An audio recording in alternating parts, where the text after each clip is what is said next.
Shri M J Sreedharan, നോക്കൂ, സച്ചിദാനന്ദൻ കവിതകളിൽ പറയുന്നത് പോലെ നീ മരിച്ചതിന് അവർക്ക് തെളിവുകളില്ല, പക്ഷേ നീ ജീവിച്ചിരുന്നതിന് ഞങ്ങൾക്ക് തെളിവുകളുണ്ട് എന്ന് മറ്റൊരു കോണ്ടക്സിലാണെങ്കിൽ പോലും പറഞ്ഞത്. മറ്റൊരു കോണ്ടക്സ് അല്ല, അതും ജനാധിപത്യത്തെ ധ്വംസനം ചെയ്ത സംഭവത്തിൻ്റെ കാലത്താണ്. അപ്പോൾ ഈ ജനാധിപത്യത്തെ ഇങ്ങനെ നഗ്നമായി ധ്വംസിക്കുകയും അതിനുശേഷം തെളിവ് കൊണ്ടുപോവാ എന്ന് ദേശം ഭരിക്കുന്ന പാർട്ടി അന്തസ്സോടുകൂടി പറയുകയും ചെയ്യുന്നതിലെ ഒരു സാമൂഹിക പ്രശ്നമുണ്ട് അല്ലേ ശ്രീ എം ജെ? തീർച്ചയായും ഇതിലൊരു സാമൂഹിക പ്രശ്നമുണ്ട്, അതോടൊപ്പം വലിയ തോതിലുള്ള ഒരു ധാർമ്മിക പ്രശ്നമുണ്ട്. ഈ തൃശ്ശൂർ ഞാനിങ്ങ് എടുക്കുക എന്നൊക്കെ അദ്ദേഹം പ്രസംഗിക്കുമ്പോൾ ഒരു സ്റ്റൈലിൽ പറഞ്ഞതാണെന്നാണ് നമ്മൾ കരുതിയത്. പക്ഷെ ഇത്തരത്തിൽ പൂർണ്ണമായും രാഷ്ട്രീയ ധാർമ്മികതയെ പൂർണ്ണമായും അവഗണിച്ചുകൊണ്ടാണ് തൃശ്ശൂർ എടുക്കുന്നത് എന്നുള്ളതാണ് ഇപ്പൊ പുറത്താവുന്ന കാര്യം. അദ്ദേഹം മാധ്യമങ്ങളെ കാണുമ്പോൾ ഈ കള്ളൻ പോലീസിനെ കണ്ടതുപോലെ ഓടുന്നൊരു ദൃശ്യം ജനാധിപത്യത്തിലെ ഏറ്റവും വലിയ അശ്ലീല ദൃശ്യങ്ങളിലൊന്നാണ്.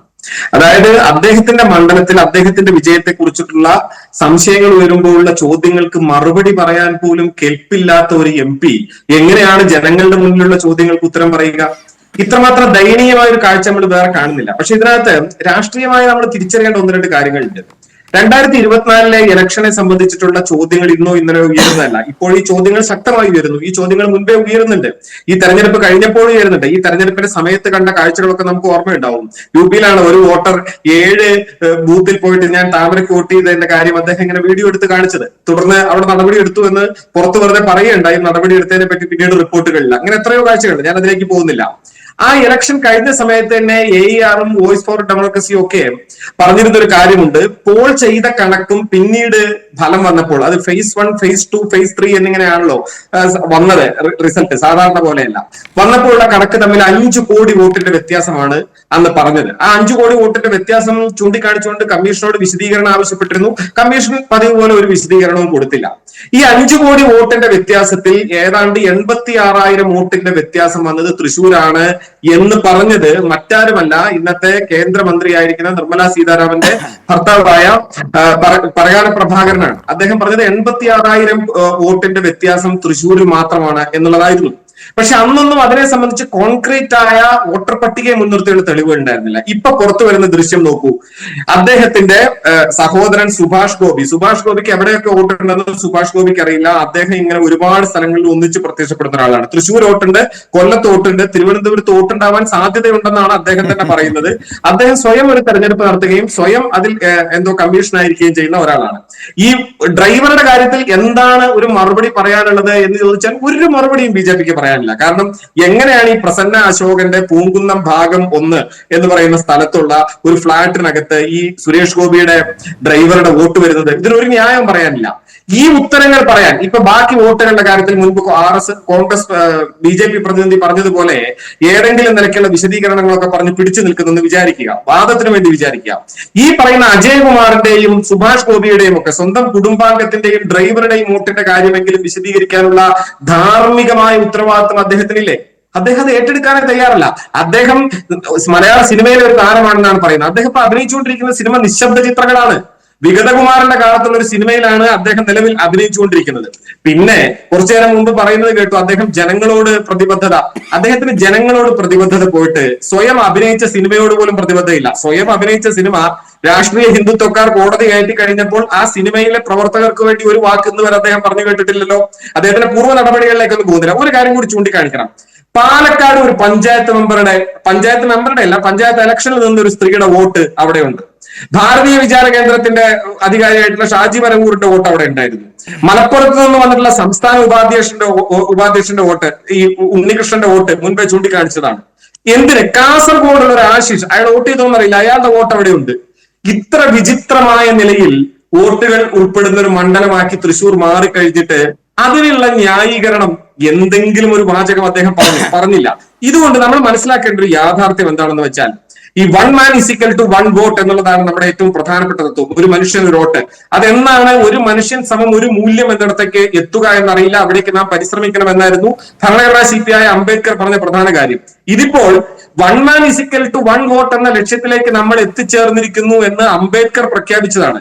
അവിടെ നിന്നും നമ്മൾ റിവേഴ്സ് അടിക്കുകയാണ്. അതായത് ഒരു മനുഷ്യൻ സമം ഒരു വോട്ട് എന്നിടത്തുനിന്നുകൂടി പിന്നിലേക്ക് വരികയാണ്. അതിന്റെ അർത്ഥം ഒന്നേ ഉള്ളൂ, യഥാർത്ഥത്തിൽ ഫാഷിസ്റ്റ് സർക്കാരിന്റെ ഏറ്റവും അവസാനത്തെ അജണ്ടയാണ് തെരഞ്ഞെടുപ്പിനെ അട്ടിമറിക്കുക എന്ന് പറയുന്നത്. ഫാഷിസ്റ്റ് സർക്കാരുകളുടെ ചരിത്രം നോക്കിയാൽ നമുക്കറിയാം, അത് നടത്തിക്കൊണ്ടിരിക്കുന്ന നടപടികളിലെ ഏറ്റവും രൂക്ഷമായ ഘട്ടത്തിലുള്ള പ്രവർത്തനമാണ് ജനാധിപത്യപരമായ മുഴുവൻ തെരഞ്ഞെടുപ്പുകളും അട്ടിമറിക്കപ്പെടുക. അതിന് ജർമ്മനിയിൽ വിക്ലൊക്കെ ഉദാഹരണങ്ങളുണ്ട്, അവിടേക്കൊന്നും ഞാൻ പോകുന്നില്ല. അതേ അവസ്ഥയിലേക്ക് ഇന്ത്യ എത്തിയിരിക്കുകയാണ്. ഇന്ത്യയിലെ മുഴുവൻ തെരഞ്ഞെടുപ്പിനെ സംബന്ധിച്ചും വലിയ തോതിൽ സംശയങ്ങൾ ഉയരുന്ന ഒരു ഘട്ടത്തിൽ തൃശ്ശൂർ എന്ന ഒരൊറ്റ മണ്ഡലത്തിൽ ഉയരുന്ന സംശയത്തിന് മറുപടി പറയാൻ പറ്റുന്നില്ല. ഇപ്പൊ പറയുന്ന ഒരു ന്യായം കൂടി പറഞ്ഞു നിർത്താം.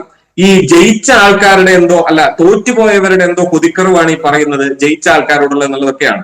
ഈ പറയുന്നതില് ഒരു ഏറ്റവും വലിയ തമാശ എന്താണെന്ന് വെച്ച് കഴിഞ്ഞാൽ, ഈ ജയിച്ച ആൾക്കാരുടെ അപ്പുറത്ത് നിൽക്കുന്ന തോറ്റ ആൾക്കാരൊന്നും ഇതിനും ആദ്യമായി തോൽക്കുന്നതല്ല. ഇതിനു മുൻപും CPM-ലോ കോൺഗ്രസിലുള്ളവർ തോറ്റിട്ടുണ്ട്, ജയിച്ചിട്ടുണ്ട് ഈ നാട്ടിൽ. അതൊക്കെ വളരെ സ്വാഭാവികമായ കാര്യമാണ്.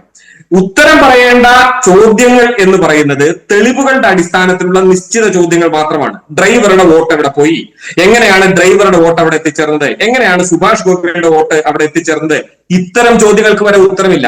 ഇദ്ദേഹത്തിന് ആകെ അറിയാവുന്നത് ആശാസമരം നടക്കുമ്പോൾ അവിടെ ഭക്ഷണ കിറ്റുമായി ചെല്ലുക, അവസാനം ആശാ വർക്കർമാർ തന്നെ നിങ്ങൾ ഇങ്ങോട്ട് വരണ്ട എന്ന് പറയുക, പിന്നെ അവിടെ പോയി കിരീടം കൊടുക്കുക, ആ കിരീടം തലയിൽ നിന്ന് വീണു പോവുക, ആ കന്യാസ്ത്രീകൾക്ക് വേണ്ടി ഒരു കാര്യവും ശബ്ദിക്കാൻ പറ്റാതിരിക്കുക.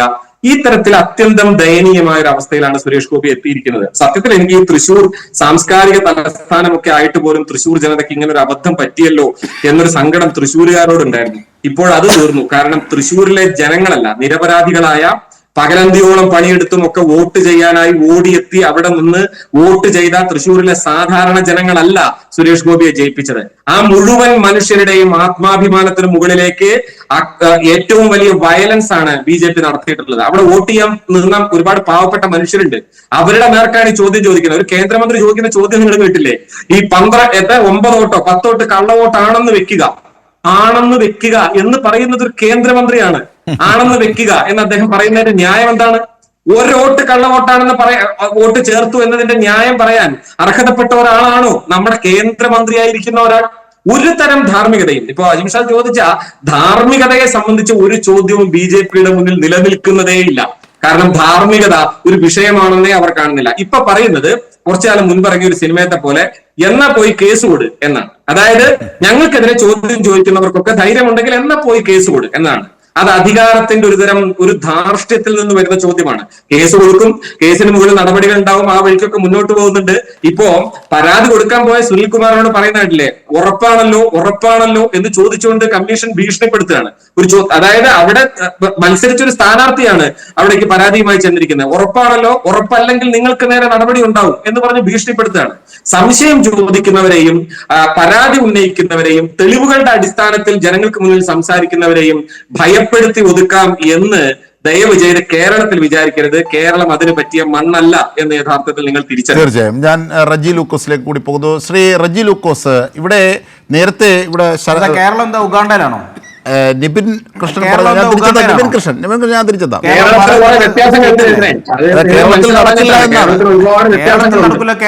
കേരളത്തിലല്ലേ വിജയിച്ചത്? ജയിച്ചതിന്റെ